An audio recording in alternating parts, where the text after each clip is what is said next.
दोस्तों आप किसी का भी फैन हो तो इस वीडियो को शुरू से लेकर अंत तक देखिए, सब कुछ समझ में आ जाएगा। भोजपुरी में दो सुपर स्टार है, एक ये और एक ये।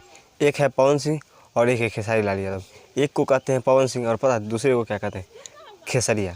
कहीं भी आप पूछ लीजिएगा अपने गाँव में आसपास के लोगों से। इसका रीज़न क्या है पता है आपको?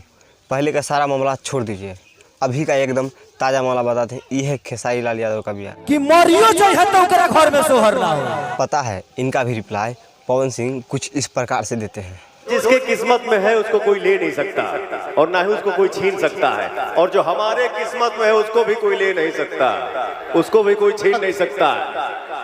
लेकिन खेसारी लाल यादव ने विवाद यहाँ से स्टार्ट किया था। सबका एक एज होता है।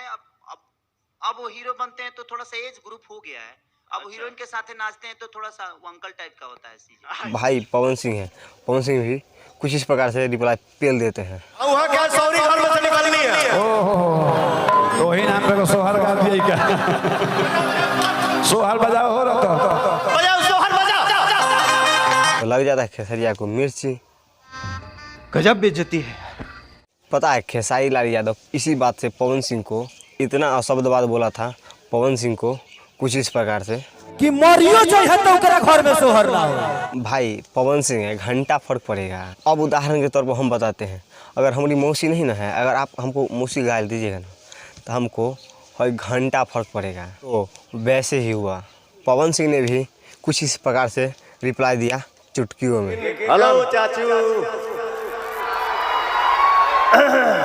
तुम्हारे गायकी से हमको क्यों जलन होगा बे? ते गाओ मत गाओ, सुपरस्टार बनो से हमारा क्या फर्क पड़ेगा? करिएगा गधा वाला हरकत तो गधे वाला दिमाग न रहेगा। यहाँ पर भी पवन सिंह चाहते तो खेसारी लाल यादव को, यानी उनका माँ भी था, पति था, पत्नी था, जो भी था, उनको भी कुछ बोल सकते थे, मगर नहीं, इतनी समझदारी से वहाँ पे जवाब दिए कि दुश्मन भी पिघल जाएंगे। मेरा नाम पवन सिंह है, इतना ध्यान रखिएगा। दोस्त है, दुश्मन है, कुछ भी है, बट आपके साथ मेरा दुआ है कि भगवान आपको दुनिया का सबसे बड़ा स्टार बनाए। क्या इसे कहते हैं कछुआ और खरगोश की समझदारी। अगर खेसारी लाल यादव को कुछ सीखना ही था तो पवन सिंह से सीखते। अरे भाई कितना सुंदर आप लोग दोस्ती बना के रखते थे और अभी दोस्ती में दरार पैदा कर दिए हैं। पता है कौन किया दोस्ती में दरार? वो जो चटकारू लोग रहता है ना इनके पीछे, वही लोग का हाथ है सबसे। बाकी वीडियो कैसा लगा आपको कमेंट करके जरूर बताइए, और चैनल पे नए हैं तो चैनल को सब्सक्राइब कीजिए। मिलते हैं नेक्स्ट वीडियो में।